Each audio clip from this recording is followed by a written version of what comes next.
मरीम, अगर हम बालों की बात करें तो बालों को लेके हर कोई बड़ा परेशान रहता है। लड़कों के भी गिर रहे होते हैं, खवातीन के भी गिर रहे होते हैं, लेकिन खवातीन के ज़्यादा होते हैं तो पता नहीं चलते। मर्द जो हैं वो बेचारों के नज़र आने लगते हैं। तो अगर हमें अपने हेयर्स को मजबूत रखना है तो उसके लिए क्या करना चाहिए? शरी ये कहेंगे कि हफ्ते में 1 से 2 दफ़ा स्कैल्प की एक्सफोलिएशन मस्ट करें।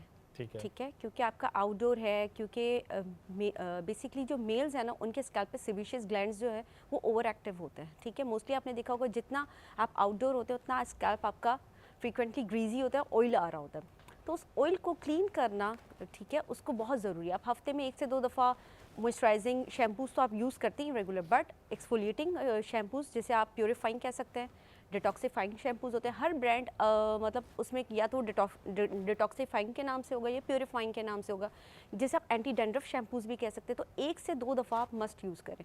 उससे आपका होगा क्या, स्कैल्प आपका क्लीन रहेगा, आपका जो है फॉलिकल है वो एक्टिव रहेगा। जब वो ऑक्सीजन उसको प्रॉपर सप्लाई मिलेगी ना तो वो हेयर बल वीक नहीं होगा, वो बाल गिरेगा नहीं।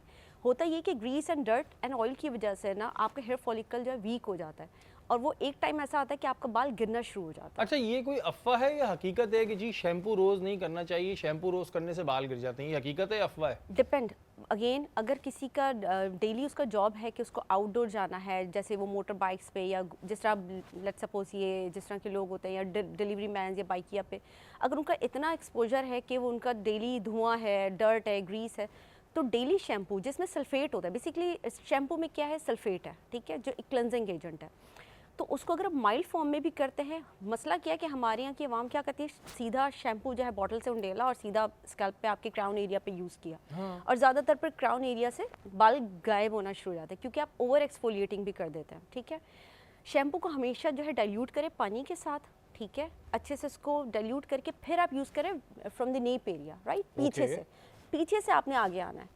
डायरेक्ट आपने केमिकल्स का जो क्राउन एरिया पे आप जब इस्तेमाल करते हैं ना, तो डेली वो इतना इफेक्ट हो जाता है कि आपके सबसे पहले क्राउन एरिया से बाल गिरना और गायब होना शुरू हो जाता है। अच्छा, यही वजह होती है जो फिर बीच से जो बाल गिरना शुरू हो जाता है? देखिए उसकी तो बहुत सारी वजूहात है, वो तो एक ये कहते हैं जी खारे पानी का भी इस्तेमाल अगर हो रहा हो तो उससे बाल गिरते हैं, ये हाँ, उससे ये ऐसा? है, उससे भी वही मसला है कि आपका खारे पानी से आपके जो है स्कैल्प में बिल्डअप क्रिएट होना शुरू हो जाते हैं। ठीक है, अगेन आप स्टार्ट करें, मैं तो आज सबको कहूँगी कि अगर वो विद इन अ वीक अगर वो एक्सफोलिएटिंग शैम्पूज़, प्यूरिफाइंग, डिटॉक्सिफाइंग, हर ब्रांड में डिफरेंट, अब मैं यहाँ बैठ के किसी ब्रांड्स को तो मैं नहीं प्रमोट कर सकती डेफिनेटली, बट हर ब्रांड अपना एक रेंज में, जैसे मॉइस्चराइजिंग शैम्पूज़ उनके पास होते हैं, एंटी डैंड्रफ शैम्पूज़ उनके पास होते हैं, इवन फार्मा में आजकल मेडिकल ग्रेड के शैम्पूज़ बन रहे हैं जो आप यूज़ करें।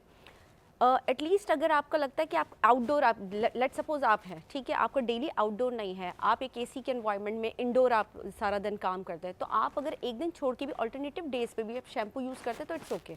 लेकिन जिसका डेली है तो उसको अपना स्कैल्प क्लीन करना मस्ट उसको है। क्लीन भी करना जरूरी है और सस्ते के चक्कर में नहीं जाए। जैसे कि नहीं। उन्होंने कहा, तो हमारे यहाँ ये भी होता है कि जी हम सस्ते के चक्कर में चले जाते हैं कि बस झाग ज्यादा बना रहे।